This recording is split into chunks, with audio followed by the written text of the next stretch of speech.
Hey, what's up, guys? Well, Chale's Legacy Podcast, episode 3. We got a new guest here today. Go ahead and introduce yourself, man. Jake, he made it. Uncle Miranda. Jake, Uncle Jake. Jake made it, man. Jacob Miranda Senior. I heard you say senior, bro. I gotta put the senior on mine. Yeah, I'm not used to it, man. I need to do it. This is our third podcast. Hey, just let y'all know again, man. We're reading on this, learning, getting it going, man. So, any tips or any ideas, let us know. I'm working on getting some microphones and some earpieces that we can sound better, avoid all the noise in the AC, man. But we're barely starting. We look forward to having it going. I'm hearing a lot of good feedback, man. A lot of people telling me they want to get in and to keep going. And my mom was posting it online. I gotta do some more edits and get it going, man. So we're doing a lot this week, man, because I got my brother down, man, and I wanna, he's always in San Antonio and he start working and he gets busy with the baby, so. And my uncle's always working, man, so I get him home together. I said, let's knock something out real quick, man. So, go ahead, man. Introduce yourself, Jake. Yeah, Jacob Miranda. What you got going for yourself right now, man? Jacob Miranda Senior. I gotta put that in there, boy. I'm their uncle, man. I came from my father, Emma Miranda. My father, Francisco Miranda, and my mother, Emma Miranda. Had 6 boys. I'm the baby. All savages, all fighters, all respecting their own right, and I'm their uncle, man. But I'm pretty much their age, so we kind of grew up together, I mean, I'm a little bit older than everybody, but me and Jake are 5 years apart, man. So yeah, I always looked at him as a big brother, man. Because and I think I'm how many years apart? 27. Oh, we're about 13. We're about 13 apart. I'm only 28, so yeah, about 12, 13 years. Right now we're in Cthulhu, man. From Cthulhu to the world. Well, tell us a little bit about yourself, Jake, man. What's your family, kids? We'll get to that one, man, but let's do the real family. Married, man. Got two beautiful boys, a beautiful wife. Living here in Cthulhu. What's the boy's name, bro? Jacob Miranda Jr. and Jaden Michael Miranda. And then Michael gets used a lot at my house because that boy's always in trouble. That's my godson. Yeah, his godson, yeah. Married for, man, you got me lying. 8 years.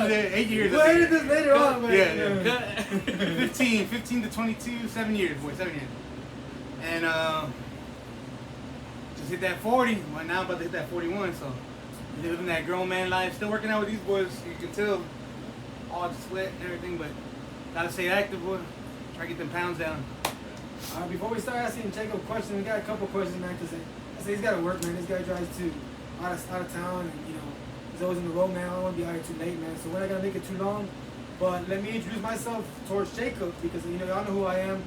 I kind of started this podcast, and, of course, with my brother, Isaiah's here. But I want to introduce how I know Jacob so well, man. Me and Jacob, like I said, we're 5 years apart. Jacob was one of the guys that, he's like a big brother to me, man. If I get emotional, we get emotional, man. This is our podcast. This is for memories. If they don't get big, they don't go big, viral, or anything like that, which I don't expect it to be. It's for our families. Later on in our lives, we look at it. And it is what it is. But I remember growing up, Jacob always had my back. One memory I have of Jacob, man, was he was gonna take me out, man, for a little cruise, man. He said, hey, man, I was probably in 7th grade, 8th grade, boy. I really didn't know. 6th grade. Yeah. And Jake was like, hey, man, Jake was in high school because we're 5 years apart. He graduated in 2000. Yeah, you were in 6th grade. Yeah, I was in 6th grade, man. And I remember he came over one day, and because I was pretty popular back then, quarterback and everything. He came over and he was like, hey, boy, let me take you out, man. Let me take you out for living and show you the life out there. I said, all right, Jake, I always look up to Jake. I wanted him to always invite me, but he had a lot. He was a senior, and he had my cousin, baby Frankie, which was like another brother to him then because they lived together. So he always, had a little bit always with that, man. But he came by and he said, let me take you out, boy. I'm going to take you out. And I said, all right, man. I got excited, boy. And I went inside. I remember specifically I put red sweats on and like a white shirt. Yeah. It was a Saturday night. And he comes in, he's like, you ready to go? I'm ready to go. He goes, well, what the hell are you wearing? I said, I'm ready to go, man. He's like, go get dressed. He took me inside. He said, you can't be going out there like that, man. When he goes, well, I thought we were going for a cruise. He goes, we are, Chip, but what if we hit girls or we see people we know and you're going to get off like that? I go, well, I didn't think about it like that, Jake. So he made me get I got a collared up shirt and red sweats with a stain in it. A coffee stain. But man, Jake been my boy, man, forever, man. Yeah, man. When my dad passed away, Jake's been involved.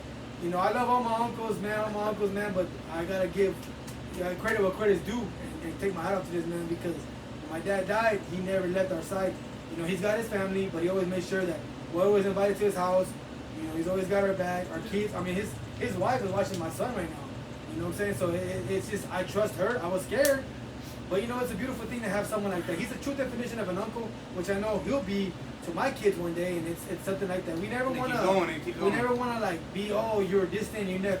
You know, I don't see a lot of my uncles and my dad's oldest uncles and my dad's brothers because they're married, man. They got kids, and it's not their fault, man. But it's just, don't forget us, man. We're still Miranda. My blood runs through your veins, man. At the end of the day, he never forgot that. But you know, I'm gonna piggyback off that one, Tim, before you get any further.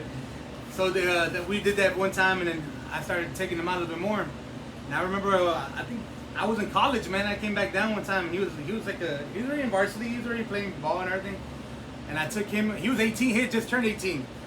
And I took him and his friend Leo Graham. And Leo, you see this? Shout out Leo. Baby, I know where this is going. I know where this is going. But I was young, baby. I was young. He was like 18. I was like, come on, boy, let's go.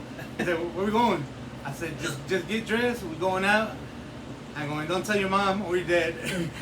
And I took him to Laredo. We went to a strip club. And they had just turned 18. I paid for him to get in. I gave him a stack, champ. I gave him a stack. 500 ones? About $40 and ones. But that time, you know, I was on the budget, bro. I said, don't spend it all on the same one. I figured on that one, man. He told me get in. So I got in because I listen to this, man. I have nothing but respect for this guy, man. I love this guy like crazy, man. But he tricked me, man. He said we're going to the movies or something like that. Because it was my bro. I had just turned 18. My boy Leonard Graham, his birthday is September 2nd, so he was already 18. Yeah. So he told me, he's like, we're going to take you out to the movie, man, you and Leonard. I was like, all right, cool. So we're in the back of the truck. He has Joe Lozano with us. Joe Lozano was with us, yeah. Sorry, Joe. I don't know where it was, but edit this later. Joe White. So we're there, and then he's like, we're going to go movies. So we get in the back of the car. Leonard gets in the back, too, in the truck. And he's like, where we going, man? I go, man, we're going to the movies, man. Jake said we're going to the movies. Halfway down the road, Jacob's like, Chip, you really think we're going to the movies? I go, I thought we were. I was trying to figure out what movie we're going to watch. So one ticket to the strip club. I go, oh, I didn't know that. Heart saying crazy, man. Yeah, man. He's the first time taking me out there. Definitely would have passed that blood pressure. I had a good memories with that, man. You know, a lot of stuff. I got my eye cut with this guy because he didn't tighten up the weights right, trying to show off in front of him, man. But along with that, going back to what I was doing, man, like boxing, because this is mainly what we're about. Our Miranda family is about boxing. We got a lot of love, Christians. You know, we know how we are, but boxing is the number one thing. You hear Miranda's, you hear boxing. True as that. And this guy, along with this guy, he was one of my main sparring partners, man. This guy would give me some good work, but this guy would give me, you know, and I'm glad he took it easy on me a lot of times, man. Me too. Because this dude was the real deal, man. And you know, I learned a lot from this guy, you know, and now that he's older, we don't spar as much because obviously he's a little bit older, but his mind, man, he's got that mentality, boy, like it's crazy, man. If we ever got him big, I always say he's coming along with me. Along with this guy coming along with me, he's gonna be with me, man. So that's my introduction with me and Jacob. I don't know if you want to say anything about you and Jake, man, but like I said, man, out of all my uncles, my uncle never, I love them all. But this guy's been with me and he's always made sure that I'm always okay and just check I mean, just kind of piggyback off what Trevor said too. Jake's always done those things, man. He's always been there for us, always took care of us, always looked out for us, check on us, call me all the time just to chit chat, you know, on the way back from work, on the way to work. And I probably should reach out more to Jake because he does reach out a lot. I feel like it's more one-sided. But I'm appreciative, man. I'm grateful for it. I'm appreciative. I'm grateful because he reaches out. You know, he don't have to. He has his own things. You know, he has his own kids, and he's a busy man. But he still makes time for us, and that's something that's never gonna be forgotten. I'm gonna do that. That's why I'm so involved with my nephews and my niece and them because I learned from the best. You know, I learned from my uncle how I remember how it felt when I was at football games when I played and I looked up in the stand and I would see my uncle and my family there.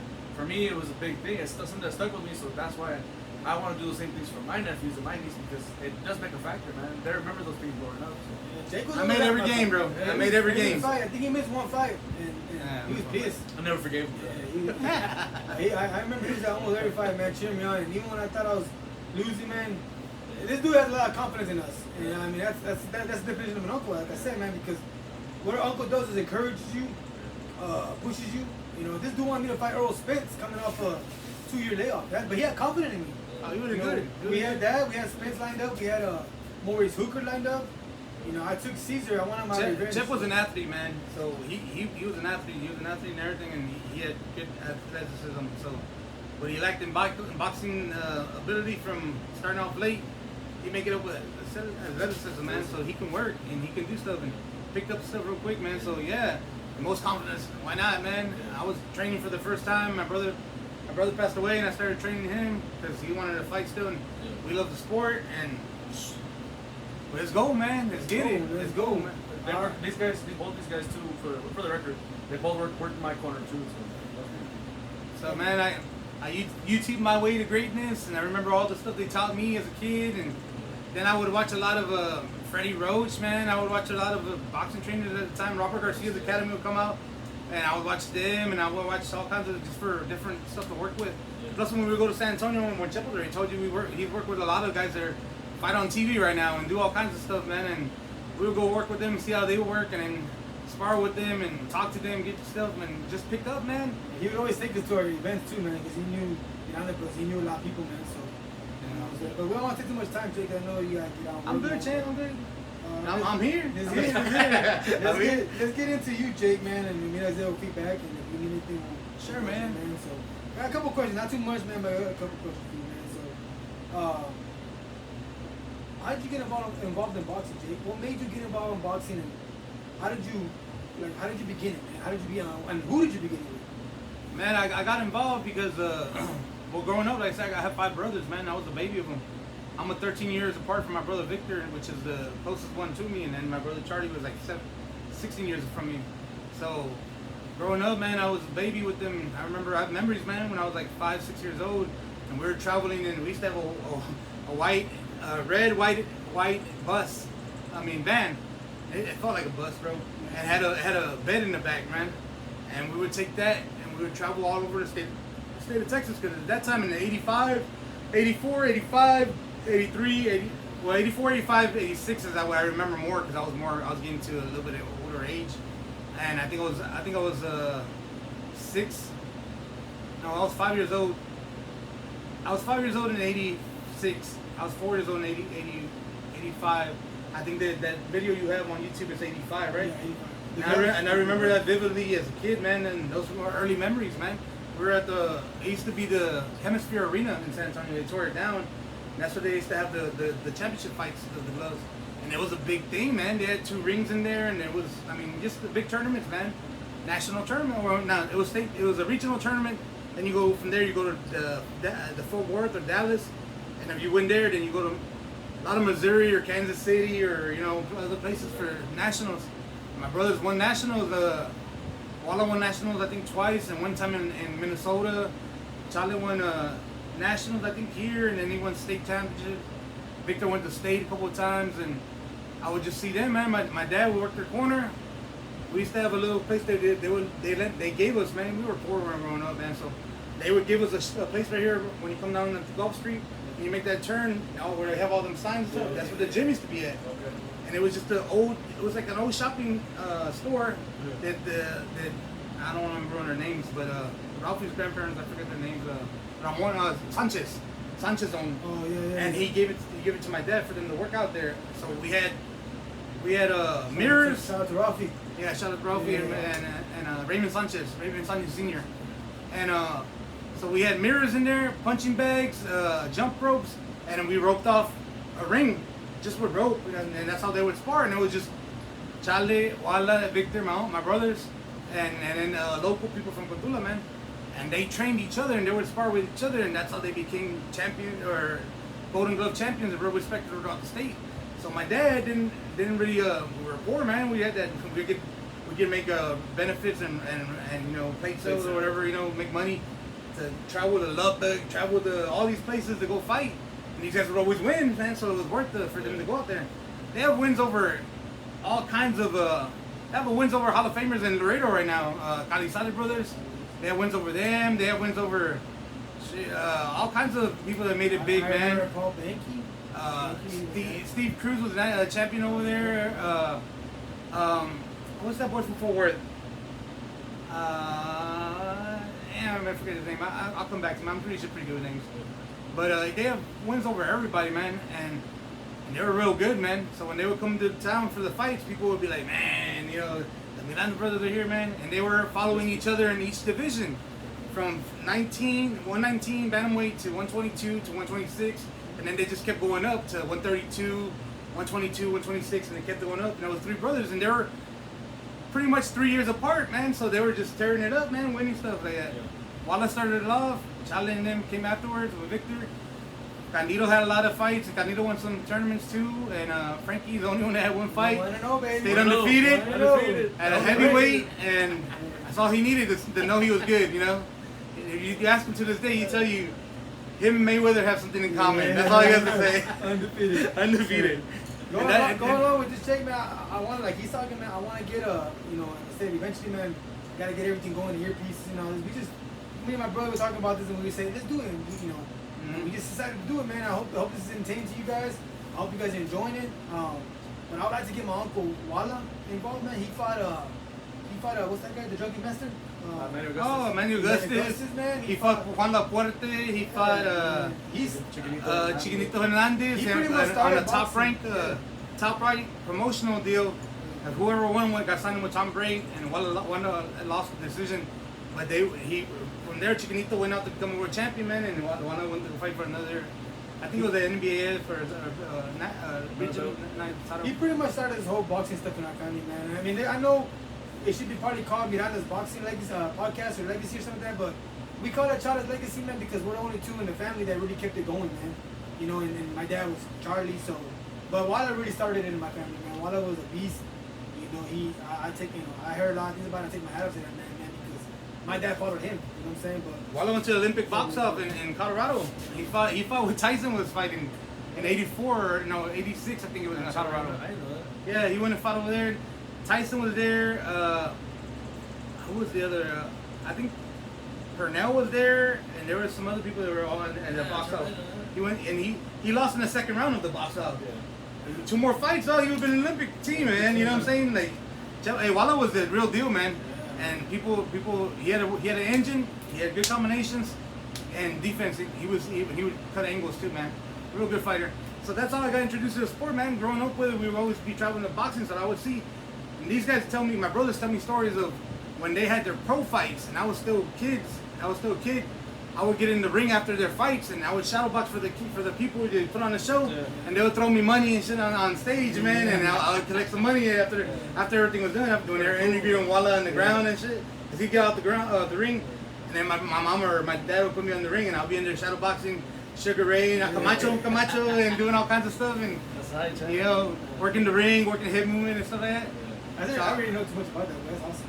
So it's in the blood. Yeah. I've been doing it since I was a kid, and then I got away from it because all my brothers were 13 years older than me. So when they left, like the sport stopped with me, man. You know, I was like, I gotta pick it up, but I was by myself, and it took me a while to get into it, man. My brothers showed me, man. They showed me a lot, man. Walla worked me a lot as a kid. As a kid, when I was like 12, 13 years old, I was always a big kid, right? So he would work with me, and he showed me the fundamentals, man. He showed me first rule in boxing is balance, boy. If you ain't got balance, you ain't got nothing. And then he would tell me distance. Then he started telling me all this stuff. And Walla would tie my right hand behind my back and make me work my jab, and that way I could bring my jab over, turn the jab over, step over to the side, and have the jab here. And then he'll call a shot, and I would do two shots, and then I would do 3 shots with the jab, just to build this hand up. Because anybody can throw a right hand. You're gonna keep this left hand in. It's gotta be a shotgun jab. No lazy jabs. He'll come over the top to catch me. You know, to catch me with something. And man, I remember as a kid, man, like, just doing that stuff. And man, he goes, "You're gonna be a left hook, because if you're Mexican, you have to have a left hook, and left hooks. And so I would dig the body to the left, and now naturally when I fight, I always bend over to throw left, and it's either coming up or coming over. So it's just stuff that fundamentals you teach from a kid, man. And Walla had me as a kid, and Chale had me a little bit older when I started fighting and stuff. When I actually went to go fight, and so I mean, and then watching them fight, learning stuff from them. Always been a fan of the sport. Always watching, and me, I'm weird, man. I watch feet, man. I would see how they set up the punches, how they get there, and how they move over, and how they move their body and put their person in a position. Because that's the way I taught myself, man. Or like I didn't teach them; they taught me, but I kept like going and taught my style, I guess, my style. I try to combine Walla's activity with Chale's punching power, and it was the best I could see. And Victor, I remember threw a lot of feints, and he would always come back and catch people and stuff. And And just watching video from them, man. I was a kid sponging like a sponge, and Man, you're a big brothers, man. You want to do yeah, and that was what my family was known for. So, Yeah. hey, you gonna fight? Damn, I'm gonna fight. I'm gonna fight. But I played all kinds of sport in high school, man, and I didn't fight till I was a senior in high school, like 18 years old. But I had been in the gym since I was like 7, man. On and off in the gym, always working. So my skills were good. They weren't. Yeah, I just had to sharpen up and get in shape, man, lose some weight. So I had 3 amateur fights, 3 or 4 amateur fights. I lost in the Golden Gloves in San Antonio. Let me ask you. Oh, yeah, let me ask you a question. I'm already Because you're already getting into this, let me ask you, man. You turned me on. You turned me on. I'm doing That's how I was. But on this question, I want you to get in depth with each fight, boy, and just tell me who's your hardest fight and what's your hardest fight. What any complications, anything, Jake? Any situations happen during a fight, man? But my question to you is, do you have any boxing experience? If any, how many fights and what experience do you have? And get in depth, man. Get in depth with this and let's see what you got. Boxing experience, I got officially, I got three fights for real. I think it's 3 on the books. I fought 2 or 3 in the gloves, 2 in the gloves, and one time in Alice as an amateur. And I was 18 years old, man. I was just about to graduate school, but I dedicated myself to lose. I pride myself in this, man, because when I said I'm gonna do it, man, I was 215 pounds playing football here at Petula, man, stud. And then December came around, we got out the playoffs, and we had just missed the playoffs, whatever. And no, I'm lying, we lost every game that year. The year before we lost. It's your story, boy. Yeah. We lost every game. It was a rough year, bro. But I shined, you know what I'm saying? I shined, yeah. So, I think y'all won 1 against Carrizo. Yeah. I haven't beat them in 50 years, bro. I hold my hand on that one. Anyways, man, football season was over, and there were some guys that boxed from Petula the year before, and one of them won the novice division, sub-novice division, and they were talking about they were gonna go again, and they had asked me, "Hey, you want to go?" I'm like, "Yeah, man." So they took me up, and Chale gave me the money to pay for my entry fee, my registration. So you have to go like a month before the gloves, and back then it was a whole month before the gloves. So you go up there and you go in there and you would take a physical with everybody, and if you fought before, you know how it is, the process of getting there. You have to get your paperwork right, you have to pay your fee, and then at the end they ask you, well, wait, I'm 215, 212 at that time. I go, I'm gonna fight at light heavyweight, 178. And they looked at me like, you sure? Hey, put it down, bro. I'm fighting 178. It was a month to the fight. So they're like, all right. So I came home. I said, I gotta get to work. I told Chale, I gotta lose 32 pounds, bro. It was possible. You just gotta get up at 5, run. But now it's just a week now, man. Yeah. It's a week now. So now it's different. Yeah, it's different. Like, man, a month. Give me a month, man, to prepare. And that was my training camp, that whole month. And Chale told me, I'm gonna pay for you to get all this, but I don't want to see you slacking. Every morning when I go to work at 5 in the morning, I want to see you out there stretching to go run. And I said, yeah, man, I got it. So every morning I get up to go right before 5 o'clock. I get out there, I was stretching outside, and my brother would come down in his truck, and he see me take off, run. And I started hitting about 4 miles a day towards the end. I started off slow, either 1 week here, but I always wanted to progress. So 1.5, 2 miles, 3 miles, and then by the second week, I was already hitting 4 miles. I said, I'm gonna hit 4 miles a day because I gotta get the weight off of me. So I would work out in the morning, 5 o'clock in the morning, go to school, do my school thing, get out, work out at this little gym we have down here. I forget the people that lend us the gym, and I'm very appreciative because it was just a little room with a bag and a little square we could kind of spar, and I jump rope outside, and that was it, man. And that was my workouts, man. I would get there and work out, and we work out at least 2 hours. And go to sleep early, get into sleep, wake up in the morning, do it again, eat maybe one good meal and one barely whatever meal, like an orange juice or like some fruit or some shit. And man, I'm talking about the weight came off. It came off. When you're dedicated and you want to put your mind to it and you're gonna do something, that was the biggest thing I was gonna be a Golden Glove champion like my brothers. And I think like 2 weeks before the gloves, I already lost. I was down to 190. I was down to 186, and I went to fight with my brother. My brother he was running a boxing club in Victoria, Candy, and he told me, come to Alice, we're having fights this weekend. I'll put you on my card. You have your license? I was like, yeah, I got my license. So you ready? I'm like, I'm in shape, man. All right, so we went to Alice. I weighed 186. And nobody was around me, but the guy that was like 195, so he put me in with him. He didn't have no fights, I didn't have no fights, so we got in and I was like, yeah, let's do it, man. So my first fight was in Alice, Texas, against, I forget his name, man, but it was a long time ago. I have the video. Dude was 195, I was 186, and he was about almost 6 foot. I was 5'10", so it was a good scrap. I mean, paper-wise, I put him down in the first round like twice, and then in the second round they stopped the fight. And that was my first one out, man. Sky's the limit from there. At that time you're high. You're like, oh, I'm gonna win these gloves, bro. Ain't nobody gonna beat me. Ain't nobody gonna beat me, man. Hey, a little more in depth on that fight, Jake. You scared? First I was fight, nervous. man. No, I was nervous. Chip, my first fight. Man, But- somebody bigger than you, man. I was nervous. No, I wasn't nervous about that. I was nervous that because I had all the family came.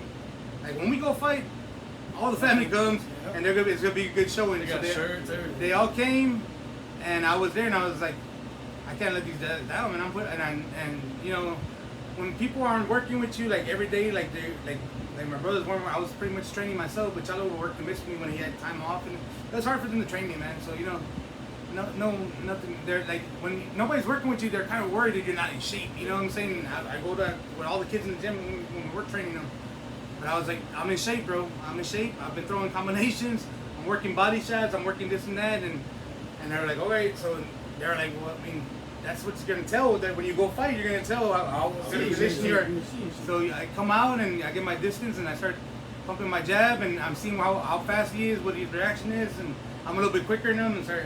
He shoots the right hand, I slip it, and I catch him with the right hand, and I put him down, and then I didn't think it was be that easy. And then he got back up, and I was like, all right, when we started coming, I started throwing punches at him, and I threw a couple body shots, and over the top, put him down again. And I was like, oh, shit, this is easy, man, you know, and then it was a minute round, so the round finished, came out the second round. I think I just jumped on him, boom, boom, boom, boom, boom, stopped the fight. And I was like, this, I literally took Kenny. That's it. He's like, that's it, bro. I think he's the only one in the Miranda family that got a first I round stop. am. Solid, man. First fight, TKO or knockout, whatever. You want water? I'm good. So, anyways, 2 weeks later, I go fight in the gloves and make the weight. I go 2 pounds under 176, and I'm feeling sharp, bro. But like Wallo would always ask me, "You feeling weak?" And I'm feeling sharp, man. I'm feeling like he goes, it's a lot of weight, man. And he goes, like, you're not used to it. And, like, I didn't know what he meant, but then like I was like, nah, man. Like I feel strong, bro. Like I even went to the gym to see if I could still bench 225, and I did it a couple times. I was like, yeah, man, I'm still strong. He's all right, man. Let's do it. So we go to the gloves, and I fight my first fight at the gloves, and fight a dude that's swole, man. And I remember watching him. I was like, dude's big. He was all cut up and everything. I was there, boy. I was there, and I don't even want to talk about it, but I was there, and I know this guy. You know, we're not cool with him and everything, but you know, I remember being there with some specific guy. I think you know what I'm talking about. Oh yeah. And I remember being there with him, and boy, we were in the crowd, and he was. Hey man, Jason. I remember he said, "Jason didn't get knocked down." What do you mean? That guy is so big, man. He said, "Man, solid boy, solid guy." I said, "Hey man, but Jake's pretty good too." He goes, "Nah, but." And that's how you know people think that muscles mean anything. Yeah. I mean nothing, man. You know how to fight. In the sport of boxing, muscles mean nothing. But Jake was a perfect example on that, man. We'll go for proceed. Yeah, we started the fight, and the night before, man, like you go up there to weigh in the day before, and we're going from here to San Antonio, from Cotulla to San Antonio, then you come back to Cotulla and you have to spend the whole day, or you go in that morning, weigh in, come back, and then spend the whole day here, then drive back again to go make the fight. So all day long, my dad's like, get off your feet. So I'm here at the house, and we had VHS back in those days, and I was watching the fight, my 3 brothers fight when they won the gloves. And I watched all 3 of them over and over and over, and what stuck in my head was Victor's feint, bro. Feints. Get him off the center, and you catch him coming in, and you know, just heavy on your feints. And then I was watching the Chale turning angles and doing stuff. So first thing I do is I go in there. I'm heavy feinting. And Victor, he's like, "Hey, you threw a lot of feints." I go, "Man, I was nervous, bro." And I was like, I had seen you throw your feints, and I was like, I'm gonna feint. I didn't know I had to set it up, whatever, but. Hey man, we started throwing punches, and my speed was pretty. I think it was faster than him, and I had more power in him. And that dude, he didn't have no power, and it was a pretty easy fight, bro. You know, the first round was a little timid. I had to see what he had to do and what he can do in the second round. I remember the guy in the corner, and I fought on their Angels Boxing Club in San Antonio, and Joe was the guy with me, and they were the guys in my corner. And I remember him telling me, he goes, somebody told me you lost 32 pounds to come fight over here.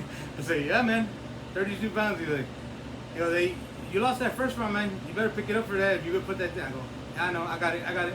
He goes, okay, man. So when we came back out, I jumped on him. Boom, boom, boom, boom, boom, boom. I gave him an 8 count. I think I rocked him. And then the third round, same thing, just jumping on him. Boom, boom, boom, boom, boom, boom. Turning angles on him, catching him with body shots. And like for my second fight, bro, I thought I did pretty good. I mean, I'm my own fan, so you know. But, I was there, man. Yeah, you did, Jake. And I beat him. I beat him. Clear decision, whatever, unanimous decision. So much so that a guy came afterwards and his coach came over. He's like, "How many fights you have?" This is my second fight, bro. I ain't no way you got your second fight. I go, that's my second fight, bro. You know, like it's that. Can't believe He's like, all right, yeah. So Jake's 2-0 now, huh? 2-0. He moved on to the Golden I go Gloves. fight the next day for the semis to go to the finals. I fight a guy from San Antonio, from Austin. Big old Russian dude. About the same height, maybe a little bit taller than me, but dude was stacked, bro. I'm fighting with light heavyweight, man. What do you expect, man? I'm a big kid myself, but I'm not cut up like these dudes right now because I just dropped all that weight, man. I got muscle on me, but these guys are big, man. And I never fought a guy that had so much power, man. You know, we spar here, but you spar with people here in Catula. Nobody knows how to fight that good, and you work with what you have. You know what I'm saying? You work with what you have. I get in the first punch in that round, bell rings, we go meet up in the center. I have my hand a little low, and he shoots a right hand and catches me coming in when I was about to throw a jab, and it catches me right here, and it wobbles me forward, like I stumble forward, and I catch my feet, and I turn my to get back into the area, and I just hear my brothers yelling in the back, hey, get this and that, and I was like, shit, he caught me, and he cracked my jaw so hard, bro. I had a jaw unhinged for the whole fight, man. After that. And I just remember, oh man, like I never been hit like that, right? So I stumble, I throw 2 shots, boom, boom, boom, move around, and I'm like, okay, I gotta stay away from the dude. He's heavy-handed, but he's putting pressure on me. So I'm trying to work, running them into shots. You know, my third fight, I'm trying to run people into shots. I don't know what that says about me, but whatever. So I'm backing up, and I turn the corner, and I try to run him to a left hand, and I do. I catch him on the left hand, and boom, I hit him solid, and he kind of backed it up, but he keeps on coming. And that, as your third fight, when somebody's taking shots and they keep coming forward, it puts a little thing in your head, especially if you've been rocked already and you're like, oh man. So it's grabbing nuts, bro. Let's fight, bro. Let's do this. So I'm fighting. I'm fighting as much as I can. My power, I can't match him power for power because I can't take his power. He's too powerful. So I'm trying to turn him, hit, and hit. He's putting some punches on me. I'm hitting him. He's hitting me. I'm landing 3 or 4 shots. He's hitting me. Second round comes around, boom, boom, boom, same thing. Third round came out. We're in an exchange. How's your conditioning, Chale? My conditioning was good, man. That's one thing my brothers always tell me. You go in this fight, you never worry about your conditioning. You make sure you're in condition. That way you don't worry about that. You worry about the fight. And I was like, yeah.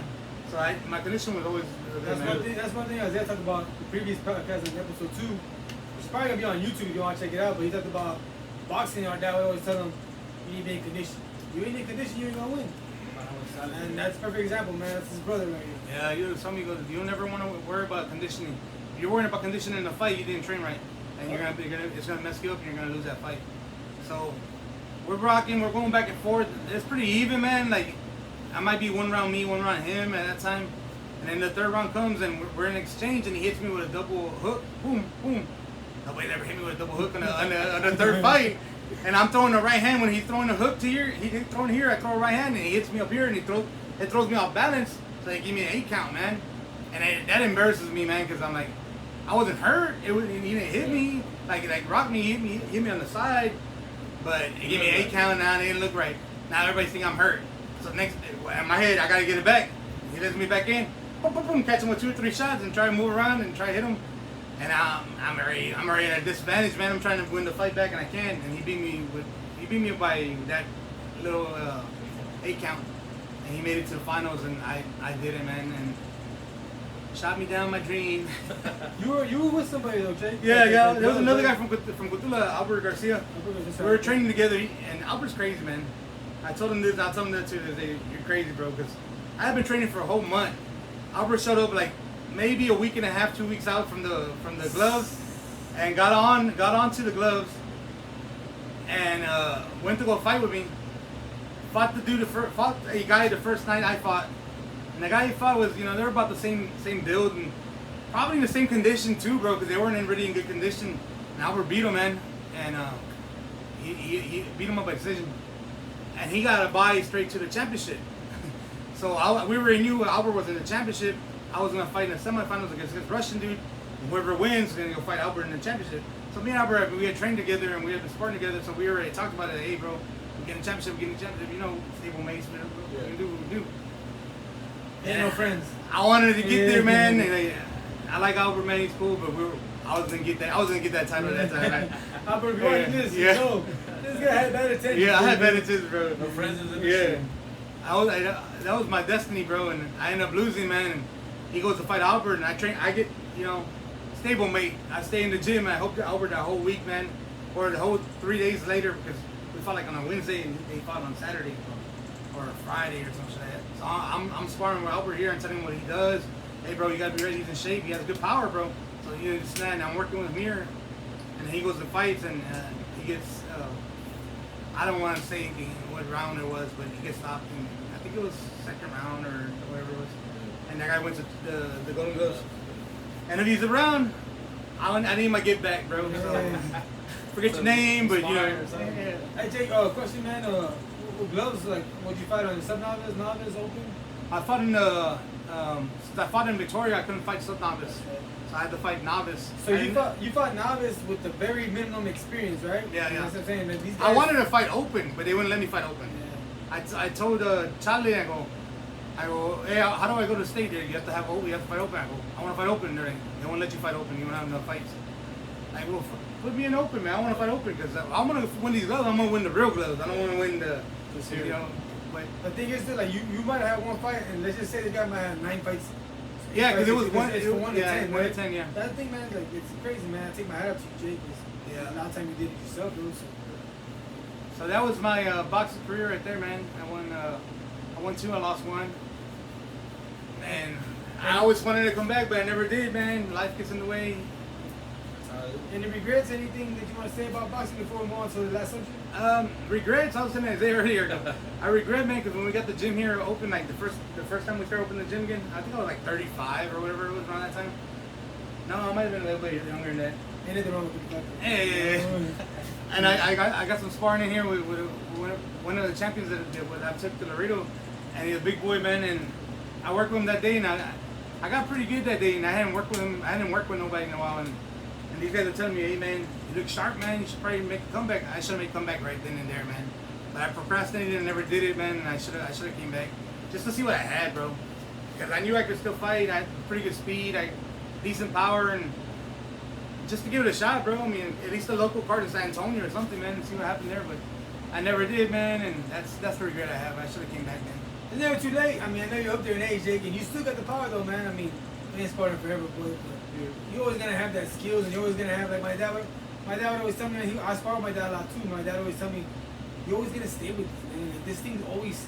My dad could work. My dad would not be in shape, boy, and he could. Man, you work with me, baby. We were here, we're working out, and he would. My dad could get round 3 rounds, 4 rounds. Man, how do you still do this? And you don't even train like this. I remember one time he hadn't worked out in forever, bro, and he got like 5-6 rounds in with us, and it wasn't like we were giving him the best work. We were trying to get work with him, but he when you're a pro, bro, and you fought all them fights and you know all them amateur fights, you know how to work with people. You know how to turn it on, how to turn it off, and that's what I tell these guys, man, because we work with a lot of kids here for a while. We haven't done it in a while, but we did. And I get in there and I can spar with all these kids. I can go all these rounds with these kids because I'm not putting my full effort with them. I can do all this stuff, and you know how to work with them, how to build them, how to move them. But when you go put it with somebody else that has your own training and everything, it's like that's when you have to be in shape, man. All right, well, hey, I got one more question for you before I want to let everybody know this is Chale's Legacy Podcast. This is my uncle Jacob Miranda. This is the baby brother of the Miranda brothers, the 6th, I believe, the 6th kid. Of course, y'all know who this is. Not no newbie here. It's Isaiah. So if you like, man, subscribe. Whatever you need to do, man, let us know. Y'all better subscribe. Yeah, feedback or whatever. You gotta say smash that like button. Smash that like button. Hit the like button here. Right here. There's something. We're gonna put it around here. It's gonna be But I hope y'all enjoying this, man. Like we said, man, we don't bond as much as we used to, man. And maybe this one day you can show your kids, or because from experience, man, we lost our dad 13 years ago, we didn't know that was gonna happen. I remember the day that happened. You called me. You called me. And I remember your voice. I remember what you told me. We'll get into that later on in another podcast. I'm gonna have you more involved here, man. So again, like I want more from you, Jake, later on down the line, and talk more about your kids and what your goals are and your life with your wife. You know, things like that, man. A lot of story, football. You know, but I want to, yeah, a lot. And I still got a lot more to do with this guy. Football, the Cowboys. I want to get my baby brother involved. My uncles over there. My mom. You know, I want to do a lot of things, man. So like I said, let us know, man. Give us some comments, critique us, give me some good feedback or whatever I need to do, man. Let me know, man. Like I said, I know I got to get the earpieces and probably cut out the noise, but we're working on this, man. So my last and final question for you, Jake, man, and I just want you to get in deep with this one, brother, is what's your best memory of my dad with you?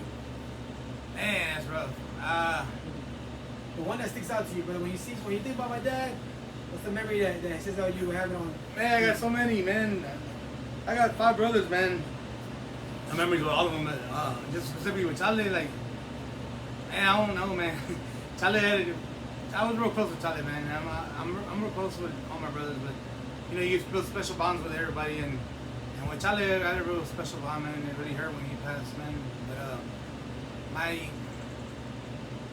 But from the boxing, from living in Minnesota, when we used to box in Minnesota, I would stay up there in Minnesota with my brother Victor.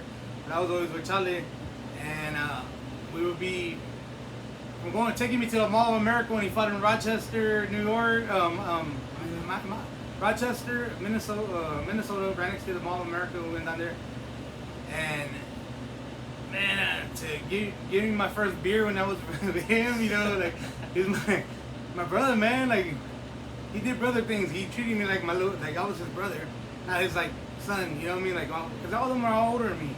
He treated me like I was his brother, bro, like his equal and shit, or not equal, but you know what I'm talking about. Yeah. I think I was like 13. And we were drinking in Minnesota, man, and he's like, I know you drank before. Like, hell yeah, I drank before. You know. He's like, well, come drink some beer with your brother. I'm like, man. So you know, that was a bonding moment, man. He's always looked out for me, man. He always looked out for me. What'd y'all drink, Sam? I think we were drinking Keystone. You know, it was rough. It was rough back then over there. That was the last day, boy. But it was good, man. We bought a 30-pack of Keystone. It was cheap. We drank some beer. We were out there bushing in the Ford Ranger, the blue Ford Ranger outside. When y'all used to live behind the post office, right there by the We would drink there, man, in town. And yeah, we just drink out there, man. And just it was just all good times, man. Like I used to just come over here. I was a senior in high school or junior in high school, and I would come over here and I'd drink beer with my brother out here. And we just talk about shit that's going on in my life, and he always give me advice, bro, and always tell me. I remember for a good while I wanted to go to the military. I go, I'm gonna go to the military, man. I'm gonna go box in the military. And he goes, military's cool, man. If you want to go box, you can box anywhere, man. He goes, but get that life experience with college, man. And if you don't do college, if you don't like it, go to the military. So he talked me out of the military. I wanted to go to the military to go box. Cause I remember I was talking to a recruiter. I was like, what do you want to do? I go, I want to box, bro. You know, that time I was real heavy in boxing. I want to box. He goes, you come in the military, all you would do is train to box. You put on our boxing thing. And I was like, for real? He's like, yeah, that'd be your job. You go to the basic, you do everything else. But when you go back, you have to train. You'll be fighting, and you'll be going to all these. You'll be fighting for us in all these tournaments. Yeah. I was like, bet, I'll do that, man. And I remember telling Chale, and Chale was like, military's cool, man, but you know, go to school, bro. Do something we hadn't done. And if you don't like it, then go to the military. And then, even if you don't go to the military after that, you know, live life. And always was right there to help me out, man. I remember always telling me, if you ever need something, call me. I don't got much, but we got it. I'll help you out. I never asked my brothers for money, bro. None of that shit. I mean, you man, once you leave this house, you a man. You make your own stuff, and you know, do stuff like that, man. But I just love the fact that he would offer it out to us and do shit like that. And that's one of my. I have a lot of memories, man. I think the last memory I have of him, we were playing softball champ at a tournament, a co-ed tournament, me and you, Chip, and he was there watching us. Más o menos, yeah. He was there watching us, and we cut it up after the game. And then I took off to the pipeline, so I didn't see him for 2 weeks, and then I got the phone call that he died, and rocked my world, and I came back, and it sucks, bro, because you know you go. You don't think he's gonna be gone, so you go 2 weeks. I ain't talk to him or call him or anything because I'm out there working, doing my thing, and And if you find out he's dead, and it's like, man, never. And that's the last memory you have with him. That's why I kind of vowed never to do that shit with my brothers now. It's like at least try to talk to them more often and see them. Because they all grown. They all have their own lives. They all have their own families. They all live their own spots. And I just try to talk to them as much as I can when I can. And I also got my family. So time is I guess when you grow up, your family is your number one. And you want to put all the time with your number one family. But to do everything else with everybody else is still good to do. Make the effort at least. And in my house, you can tell in my house the effort is there. I'll put the fights on. I'll cook for everybody. I invite everybody to come over, and if you come, you come. You don't come, you don't come. But the invitation's there, and in my house I used to have that at my house with my mom and dad. Like everybody would go there, no matter what. People are fighting, no fighting, whatever. We're gonna go there. We're gonna have Christmas, Thanksgiving. So I wanted to be to where you could come to my house. You come to my house, watch a fight. I'll feed you. I'll whatever. We'll watch a fight. We'll have a good time. It'll be good, man. And that's one thing I miss, boy. I miss having the family together. You know what I'm saying? Like, Yeah. all of us being together. But you know, like you said, everybody's got their own thing, man. Like I said, Jake's never, Jake's never not included us. You know, we don't go a lot. We had COVID, I had a baby, you know, this and that. But it was like, hey, you know, my house is here, man. Got the fight coming, got food. I boy, you know. Yeah, Jake makes some good food too, man. Good food, Chad. 40 years, bro. I don't know if you can see this right here, but I've been working on this for 40 years. Anything you want to say last, man? We were coming with 46 minutes. We'll give about another minute and a half if you want, man. Man, this is fun, man. I've been wanting, since they started the first one, I wanted to do it, but I work early in the mornings, man, so it's probably in bed right now, but you know, I wanted to come do this, man, because I've seen them put it up, and like you said, Isaiah's here. He's not here all the time, so, man, this is fun. I enjoy hanging out with, I mean, when Elijah's here too, it's even better, bro, because it's all three of them, man. When Chale died, man, I kind of even made a vow to myself that I'm always going to be here for them. And I don't really get to chill with Elijah as much because, you know, Elijah does his thing, but we're always hanging out whenever for fights or whatever. And then the gym, we always at the gym, man. If I come to the gym, Chip will come out every once in a while when he's out of work, and he'll work with me, or when Isaiah's in town, we'll hit each other when we're at the gym. I tell you, man, getting a fight with somebody or something happen, I know I can call this guy. Yeah, I know that. Jake's always taking me to a lot of fights that I've been to. I've been with Jake, so that's all. Oh yeah, the Cowboys games. We always go to games, and that's one thing. Big man, fans. You forget about we went to the Detroit Lions when they played Detroit in the playoffs. Man, that was the best game. You never forget stuff like that, man. That's the last one they won in the playoffs. That's why I want to keep memories like this, man, so we can, you know, talk about it. YouTube ain't going nowhere, man. But Jake, it was a pleasure doing business with you, man. It's Chale's Legacy Podcast. Hey, brother, man, thank you, man. Yes, sir. Thank you for having me. Thank you for having me. Tristan, you the man. We'll come back later on. We'll get another episode with Jacob, man. But this is episode 3. Hope y'all enjoyed it, man. Chip, you